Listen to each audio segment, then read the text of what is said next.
G'day folks, welcome to this quick time-lapse review of Scenario 3, Hold Your Position at All Costs, from the forthcoming title from MMP Race for Bastogne, currently on the pre-order series. This took me about 5.5 hours to play through, and the full, it's in 3 parts, it goes for about 5.5 hours, but this video goes for about 4.5 minutes.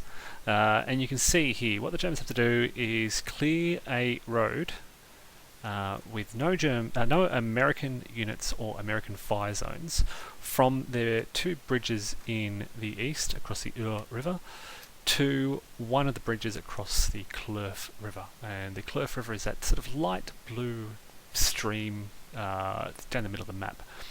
Standing in their way are some scattered American defenders, and their main central, most important obstacle are the 2 entrenched Americans around Hosingen in the centre. You can see there's 2 entrenchment markers now under barrage markers.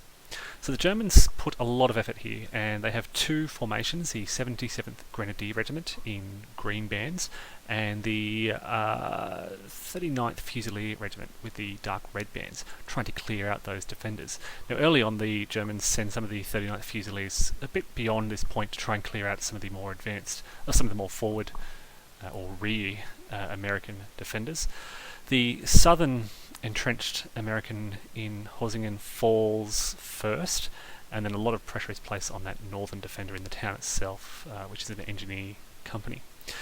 The Americans managed to bring some armoured reinforcements up onto that southern path, and it's this southern path, it's this mainly a secondary road, which proves to be the most important.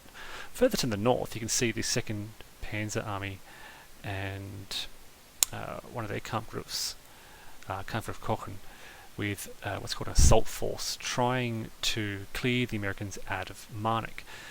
But the Americans keep rushing reinforcements to this area. You can see it's now on a barrage marker.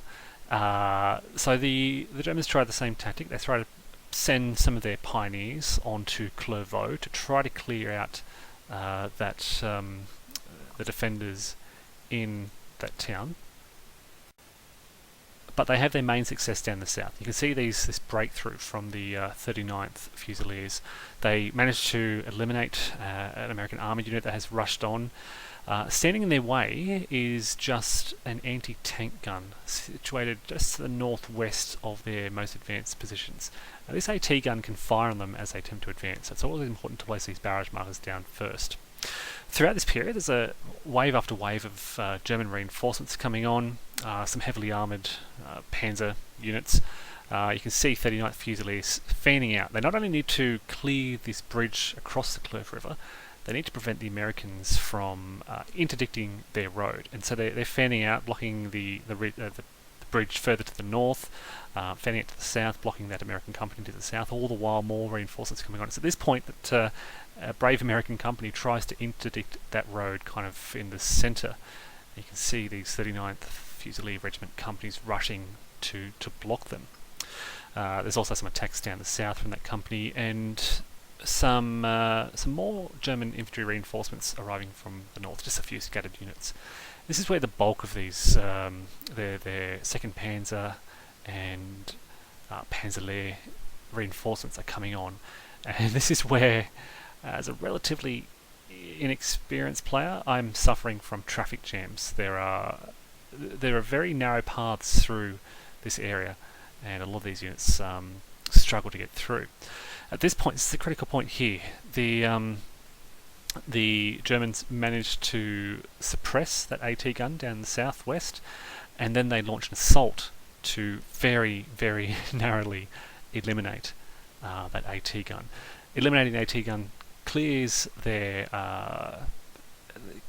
road. That was the final obstacle in their path, and so the Germans very narrowly snatched a marginal victory, 1 turn ahead of schedule, 1 turn ahead of when they needed to. So the way the scenario works basically is when the Germans clear this path, they check the time. If it's before the 1100 turn, they win. If it's on the 1100 turn, it's a draw. If it's after the 1100 turn, the Americans win. As it was the 0900 turn, just before that 1100 turn, the Germans secure a marginal victory.